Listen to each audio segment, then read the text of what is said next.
Anáhuac representa mucho para mí porque además de ser originario de Anáhuac, soy descendiente de personas fundadoras de esta localidad. Mi madre aquí nació, mi abuelo fue de los primeros ejidatarios. A través de la vida que hemos llevado aquí en Anáhuac, porque somos nacidos y creados aquí en Anáhuac. Anáhuac surge en un ambiente geográfico muy bondadoso. Tiene un ambiente físico que reconocemos como la Sierra Azul, como el Cerro de Samaluapan, el Picacho, los Cerros Colorados, con una hidrografía que en miles de años atrás había sido la más favorable del estado de Chihuahua, con el mayor vaso natural que es la hoy conocida como Laguna de Bustillos. A finales del siglo XIX, la familia Zuloaga, que adquiere de alguna manera estos territorios después de pasar por manos de Gavino Cuiltí, de Luis Terrazas, de Pedro Zuloaga, el patriarca, se quedan los Zuloaga con esta propiedad y fundan la hacienda de Bustillos en pleno porfiriato, con todas las características de desenvolvimiento económico típicas del porfiriato. Se viene la revolución a la convocatoria del Plan de San Luis, y la hacienda de Bustillos en esta región tiene una importancia capital por el parentesco que la familia Zuloaga tiene con la familia Madero. Don Francisco y Madero, en marzo del Ponce, viene a refugiarse aquí a Bustillos, a sanarse de una herida que tiene en un brazo, y por esas circunstancias de familiaridad de los dueños de la hacienda de Bustillos y la familia Madero, el del que convocó a la revolución, pues la hacienda de Bustillos participa, y con ello los rancheros, los peones, los trabajadores, son muchos de la hacienda de Bustillos, le entran a la revolución. Son grandes combatientes al lado de Pascual Orozco, al rato al lado de Villa, dentro del maderismo. Sucede lo de la revolución, y hay dos convocatorias que les interesa a los campesinos revolucionarios: la del Plan de San Luis y la convocatoria del Plan de Guadalupe, que ofrece la restitución de tierras. El término restitución quiere decir que fueron de ellos y les fueron arrebatadas. Entonces las leyes ofrecen la restitución, así es que se está justificando pues la participación de los peones de la hacienda de Bustillos en la revolución. Se acaba la lucha armada y ahí están los labriegos esperando la respuesta de la revolución, respuesta que no llega y los está incomodando. En 1923, en Anáhuac, movimiento dirigido por combatientes que participaban al lado del coronel Guadalupe Gardea Montes de Oca, solicitan tierras pertenecientes a la hacienda de Bustillos, pero muy próximas, cosa que incomoda mucho a las familias Zuloaga. Don Guadalupe Gardea fue todo un personaje, porque fue el fundador de Anáhuac, que se le llamó Colonia Gardea, por honor a él, a su lucha para que los descendientes, toda la gente que luchó en movimiento armado, tuviera un pedazo de tierra. Él empieza a darse a conocer desde el movimiento de la revolución, desde el inicio de la revolución, cuando el candidato Francisco I. Madero emitiera el plan de San Luis Potosí, donde decía que habría que sacar el gobierno de Porfirio Díaz, y fue cuando empezó él a involucrarse en el movimiento armado. Posteriormente siguió el plan de Ayala, que es el de Emiliano Zapata, donde era buscar un movimiento de que tuvieran tierra los campesinos y toda la gente que anduvo en el movimiento de la revolución, que era su meta, quitarles a los terrateniente de las tierras y era la idea de Guadalupe Gardea que su gente tuviera un pedazo de tierra. A través del tiempo, mi bisabuela, mi bisabuelo Guadalupe Gardea, mi abuelita Blasita Gardea, hija de Guadalupe Gardea, nos hizo muchos comentarios a través de la vida de lo que fue la vida de Guadalupe Gardea aquí, ¿verdad? Él viene a estos rumbos de la laguna de Agustillos, buscando tierras para la gente después de la revolución. Cuando decaen las armas, Francisco Villa, le toca a él venirse para este lado de la laguna a buscar tierras, ¿verdad? Y para el 26 de febrero de 1923, la Comisión Agraria Mixta, agraristas, gobierno del estado, llegan al acuerdo de dotar a esta gente de Guadalupe Gardea Montes de Oca, dotarlos de tierra en lo que la misma comisión llamó del Charco Largo, un lugar que históricamente fue Laguna de Pacheco, Laguna de Castillo, Laguna y ya Laguna de Bustillos, pero por alguna razón, pues quizá algo a lo mejor de desconocimiento, le llamaron agraristas de Charco Largo y se da una dotación generosa, buena, convincente para los agraristas, que se pusieron felices. 26 de febrero de 1923 les hacen la entrega de esas tierras. Sí, pero es un acuerdo de la Comisión Agraria Mixta, sin el consentimiento de la Casa Zuloaga, que se ampara. Anáhuac se funda después del movimiento de la revolución, después de haber sacado a Porfirio Díaz del poder y que empieza la época de los presidencialismo. Al estar Álvaro Obregón en la presidencia de la República e Ignacio Enríquez en el estado de Chihuahua, el general Gardea empieza a hacer el movimiento de buscar hacer una colonia agrícola, negociando con la familia del latifundio Zuloaga para que estas tierras se convirtieran en eso, una colonia agrícola para toda su gente, y fue cuando empezaron esos tratados. Y como Álvaro Obregón era muy dado a la colonia, lo apoyaron tanto Álvaro Obregón como Ignacio Enríquez, y fue como empezó a hacerse ese movimiento. Sin embargo, a la par había otro que querían hacer ejido, el movimiento agrario, que eran dos corrientes muy distintas. Entonces, por eso empieza a dársele el reconocimiento como colonia Gardea. Sin embargo, se dice que nunca llegó a establecerse como colonia. Sin embargo, Anáhuac se reconoció y se supo que era colonia Gardea.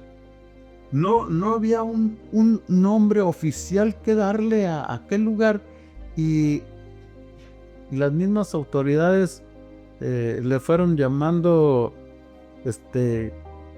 colonia agrícola Gardea por el que dirigía el movimiento. La desaparición del latifundio ya era desde la Constitución del 17, pero no se daba por no lastimar a las familias poderosas, no lastimarlos tan feamente. De todas maneras se hizo, pero no gratuitamente, porque ¿cuánto le costó al Estado mexicano la expropiación de los grandes latifundios? Así es que esta historia de aquí del destino de la hacienda de Bustillos y el reparto agrario está un tanto bondadosa, un tanto bien dada, aun con sus grandes conflictos. Digo también dada porque pues ahí está todo lo que surge: ejidos, colonias, el asentamiento menonita, el surgimiento de ejidos y colonias agrícolas. Total, que las familias seguidoras de Gardea Montes de Oca, muchas de ellas que habían pertenecido a la pernada de Bustillos, pues ahora ya tienen su tierra Los factores que contribuyeron para la fundación de Anáhuac eran los deseos de don Guadalupe Gardea de que su gente, los seguidores, los que actuaron en la revolución, tuvieran un pedazo de tierra. Y además, la idea que tenía el gobernador del estado de que sí se hicieran colonias, igual que el presidente de la República, Álvaro Obregón, quien apoyó todo lo que fuera colonización. Por eso entraron en ese momento los menonitas también, que él les permitió las colonias menonitas. La colonia Álvaro Obregón fue también parte de Álvaro Obregón. Anáhuac como colonia Gardea fueron los factores más importantes para que Anáhuac llegara a ser una colonia. Sin embargo, te puedo decir que en 1932 la otra corriente que buscaba el ejido lo logró y Anáhuac se convierte en ejido Anáhuac, siendo su primer comisariado ejidal don Nacho Félix, y el primer presidente seccional fue don José Ortiz. Que surge otra vez porque después de que bajó las armas Francisco Villa, las volvió a tomar, ¿verdad? Pero mi bisabuelo era coronel ya en el ejército de lo que viene siendo el gobierno de los Estados Unidos mexicanos. Entonces se hizo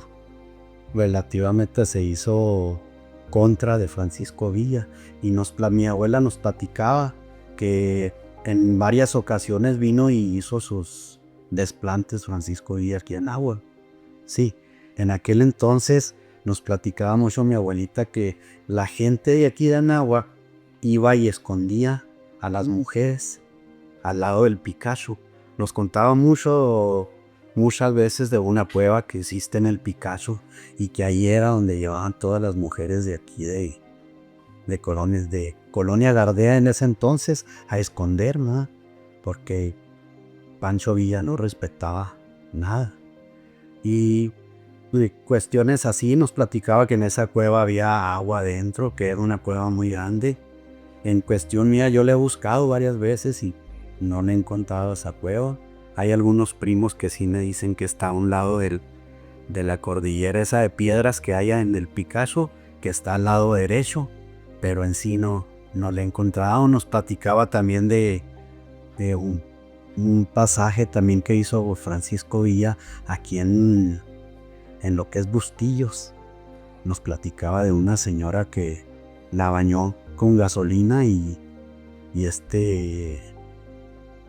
no encontraba fósforos para venderle, y la misma señora se sacó los fósforos y se lo dio y le valió gorro a Pancho Villa y les prendió, ¿verdad?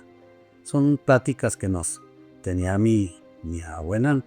Mi abuelito, que fue Emiliano de la Peña, a él le tocó ser también caballerango, de los que cuidaba los caballos de Pancho Villa, ¿verdad? Todo eso. Después de que logra mi bisabuelo instalar la colonia Gardea, señor Mendoza, él quería hacerla que fuera ejido. Entonces fueron dos corrientes contrarias, ¿verdad? Que al último, inclusive mi bisabuelo sale herido de aquí por este señor Mendoza. Sí, y se va a la ciudad de Chihuahua y allá es donde termina sus días mi bisabuelo. Pero nos dejó este gran legado. Hoy ahorita lo que es la familia Gardea es enorme. Tenemos familiares por Delicias, Parral, Chihuahua, Nuevo Delicias, Juárez. Por todos lados está esparcida la familia de Gardea. Y Celulosa llega como una empresa poderosísima para la explotación, el aprovechamiento de la madera, acarrea grandes beneficios de trabajo, de comercio, de cultura, de recreación. Cuauhtémoc sale ganando con carretera pavimentada. La historia de la iniciación de la planta empezó con el estudio del agua, gracias al apoyo del presidente de la República en aquel tiempo, Miguel Alemán Valdés. Perforaron los pozos, vieron los terrenos y empezó la construcción de la planta en 1952, más por ahí en esos tiempos, con la tenacidad de la gente, de aquellos inversionistas y sobre todo con el apoyo del gobierno federal, se logró arrancar la planta.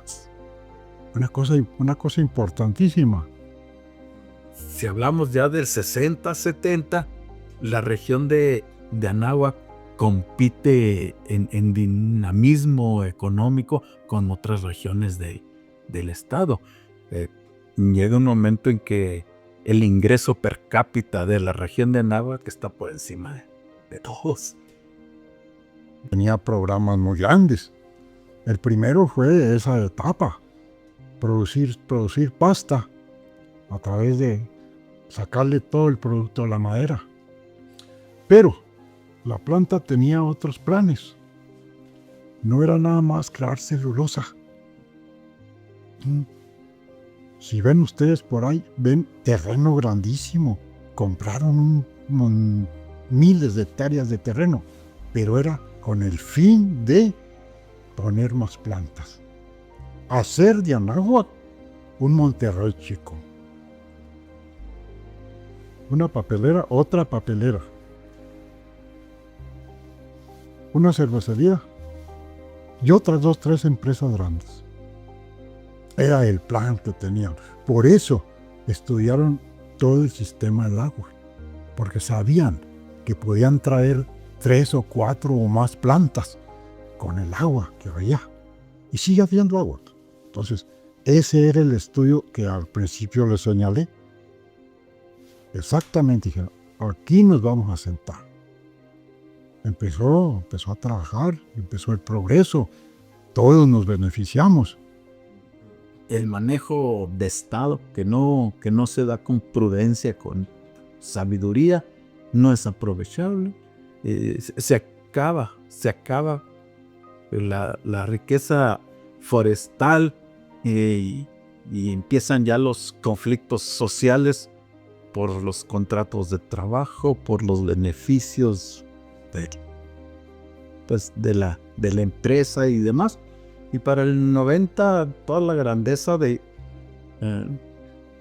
Oropel, de Yamaraj, que se vio en Anáhuac, llega a su fin, y algunos hasta decimos, pues está mejor ahora Anáhuac que cuando estaba la planta, que cuando estaban en la opulencia, porque tienen una mejor imagen de su localidad. Bueno, yo le veo mucho futuro lo que es a mi pueblo, ¿verdad? Porque gracias a Dios muchos pensamos que cuando declina lo que es celulosa, que se termina, creímos que era el fin de Anáhuac, y hemos logrado sobrevivir a eso y a peores cosas como la inundación, como los desastres ecológicos. Y por eso todavía seguimos, todavía avanzando, porque nuestra sección de Anáhuac no es nomás hablar, yo hablo no nomás de la cabecera seccional, no, la seccional lo componen todos los ejidos.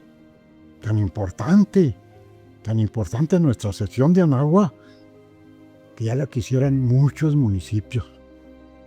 ¿Por qué? Porque tiene progreso, porque tiene poder, porque tiene riqueza.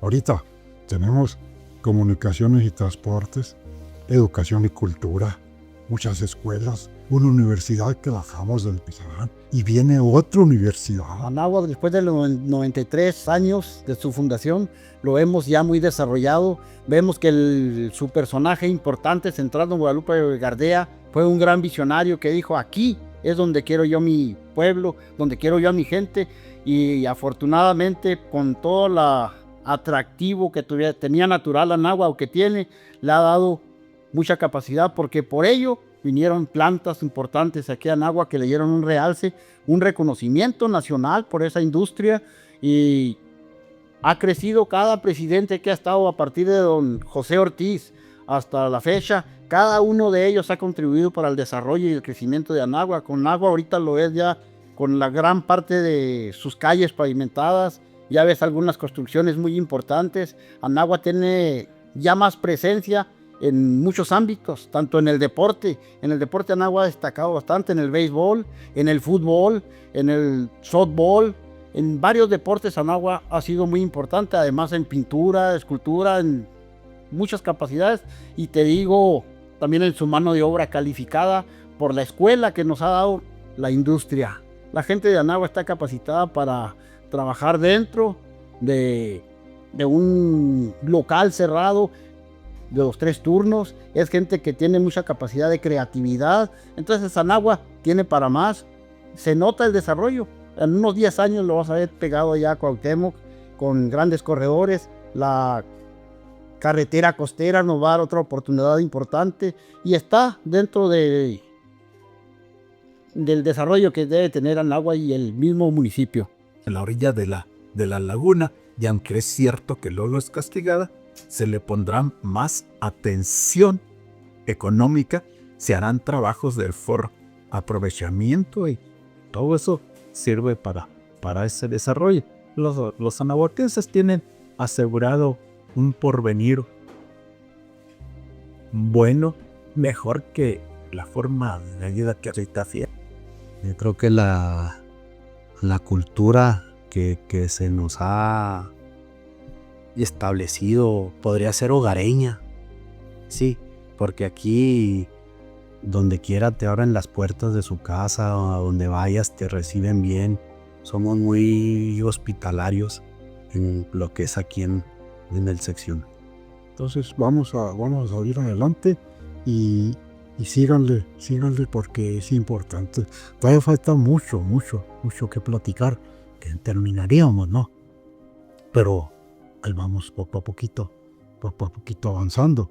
Y sobre todo, cada vez que haya un aniversario de Anáhuac, de la sección de Anáhuac, porque es sección de Anáhuac, hay mucho que platicar.